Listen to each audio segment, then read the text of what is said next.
where does, say, a solo practitioner, try to have this consistent brand, and where are they putting their messaging out in terms of an awareness perspective versus someone like Daryl Isaacs, the Hammer, who you work with and have a great relationship, he's been around much longer and has a very large budget, so how do those play together? How can attorneys, once they've established this brand, get the most awareness to create that emotional response? Yeah, I think, and I haven't talked to Daryl about this a lot because when he started his career doing his branding, it was years before social media was really a thought, right? So what he was doing was through commercials and honestly like phone books and some things he was doing that literally don't even exist anymore. Honestly, I don't know why anybody would pay to be in a phone book anymore. Like that's sort of a dead medium. But like he was still doing the same principle, right? But he was spending a lot more for it at the time because social media, it's the most expensive free advertising in the world in the sense that you're giving away your information to, huge companies, but you're not being charged for being able to put things out into the world in some ways. So like in order for Daryl to make 500 commercials, he has to spend a lot of money. In order for someone to put 500 videos onto Facebook, it costs you considerably less. It costs you the amount to create the videos sometimes is as much as it costs. And if you're good at creating content that's interesting, that will go viral, that people will share, you don't even have to spend that much on actually placing it in front of people. If you like Daryl, have people who are constantly following you and wanting to see what you're doing, you help to build an organic presence of people that are always around. So when you're creating content. So what I would say is it's no matter what era you were in, no matter what format you want to use, the ideal is, I think sometimes lawyers unfortunately feel like, well, I made a commercial and it didn't work, or I made a video and it didn't work. Well, a video or a commercial is never going to work, right? One of anything is probably never going to get you what you need. Unfortunately, the truth is, even for small firms who don't feel like they have the time, it's the consistency of continuing to do something past the point that everybody else doesn't that is going to set you apart. So if every lawyer would make 7 videos before they gave up, that means you need to make 14 videos, right? Before you start to see any kind of a bump. There's that, what do they call that? The gap of disappointment, Like that's where people fall. They fall into the gap of disappointment. If you can make it past that, then you become part of that rarefied air of people who just kept doing it. And that's what's going to lead to success ultimately. Yeah, that linear equation, right? The more input gets more output. You just got to keep doing it. We've talked about Grant Cardone, and he's a little bit of polarizing, right, with his 10X, but there is something to be said about doing, more inputs and putting more content out there. The other thing that I wanted to key in on, you talked about, entertaining, that virality. That's one of the things that I wanted to get your opinion here is I see, and I'm sure you've seen a million attorney billboards, right? Because we're in this space, we're more aware of them, cognitively when we see them on the side of the road. And I'll be in Kansas City and I'll see, Jungle Law with the attorney swinging on a vine, and it's kind of goofy. But how many people have talked about that, even from it being a little goofy, compared to just, 888-888, call now, just kind of these super generic. That just kind of, to me, all blend together. Where does that kind of come into play in terms of the strategy and how you pull it all together? Yeah, I mean, I think all the time about the idea that the amount of time that someone is in front of you, a lawyer is in front of you speaking to you, versus the amount of time in your day, week, month, years that you don't need their help before you do need their help, right? There's an enormous amount of time when a lawyer is not speaking to you. You have to be able to remain in their brain all the time that they're not speaking to you, right? So the goal of a lawyer should not just be try and get the people who need your help this second when they're driving past the billboard or watching the commercial or seeing the video. What you want to do is live in their brain so that at the point that they need your help, you're the thing that they think of, right? And so that's why I think people do what I sort of call stunt commercials, right? Like, the idea where they do something wild that they hope is going to go viral, or, like Daryl did some fantastic Super Bowl commercials, the ones that had references to the Avengers, and he did one that was where he's riding on a dragon, and there was some ones with zombies in it, and they were all during the Super Bowl. And the reason they're brilliant is because they're tongue-in-cheek, poking fun at, or at least homaging something that everybody knows that's in the zeitgeist right now, right? Because then what happens is everybody's talking about Game of Thrones. Daryl makes a video about Game of Thrones. Now Daryl is in the conversation about Game of Thrones, right? So it becomes a thing where he's been knitted into the conversation that everyone's having.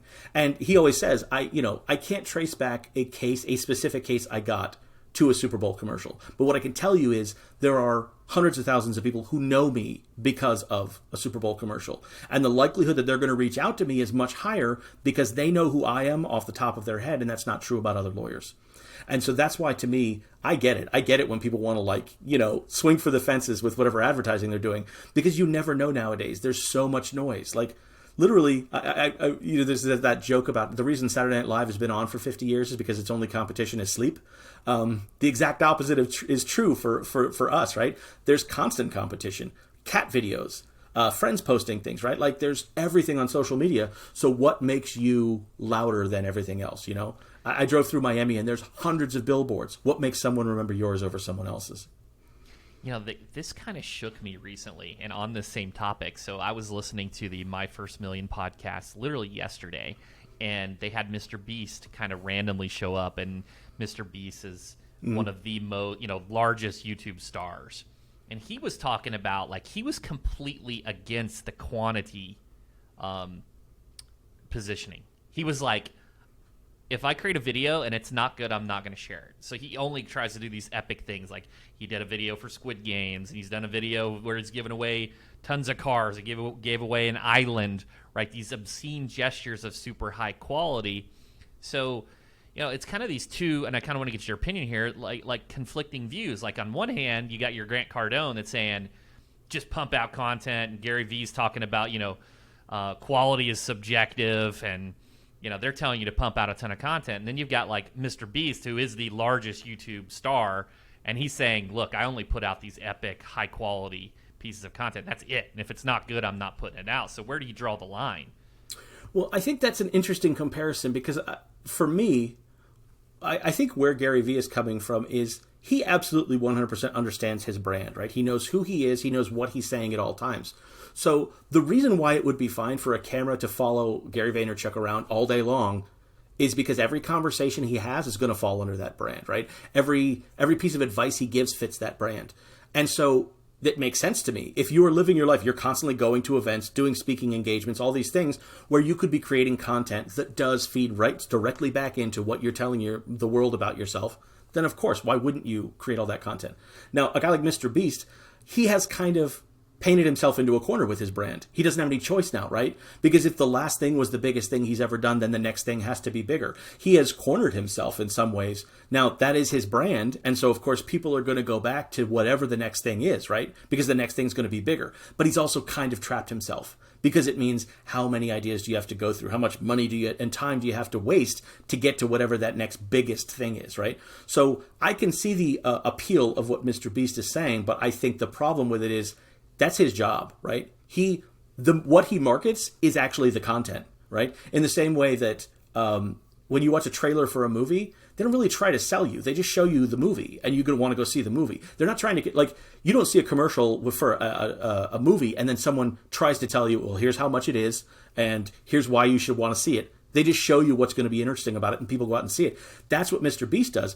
Gary is a different story because what he's saying is your marketing needs to sell the other thing, right? Your marketing can't just sell itself. It has to sell a second thing. And I think that's the difference between Mr. Beast and Gary. And that's why I think both of them are viable depending on what you're doing. If you're just an entertainment venue, of course, Mr. Beast, he's marketing himself within the content that he's trying to get you to watch. So the job is already done if you watched it, So that's it. First of all, that's a great observation. And so how does that tie back into legal? Does that mean, hey, focus on being authentic and having your story and maybe not these epic pieces, but when they are there, grasp them, kind of like Daryl has for Super Bowl situations and situations like that? How do we tie it back to legal? Yeah, well, the great thing about what Daryl did is he knew that the Super Bowl the Super Bowl commercials were stunts. They were just stunts that were going to do the thing that ultimately he wanted, which is he wanted his brand out there, But when he makes your average 6 or 7 second commercial that's going to go out during a newscast or something, he's not aiming big. What he's trying to do is immediately appeal to you with a value for what you want, or the viewer wants. I always say that the most effective thing that you can ever do in advertising is to begin with what someone else wants, not what you can provide for them, right? Like, start with where they are and then meet them there, as opposed to trying to bring them to where you are. Like this is the opposite of this adage. I don't know if you've ever heard. They used to say the safest place for your money is not a bank; it's underneath a dirty diaper. Because people want to break into a bank, but nobody wants to touch a diaper, right? Well, it's sort of the opposite. Like nobody wants to watch a commercial, but if you're already providing them value from the second that it starts, then you've done the heavy lifting of getting them to continue paying attention throughout. So that's amazing. Yeah. So thank you for that. That makes sense.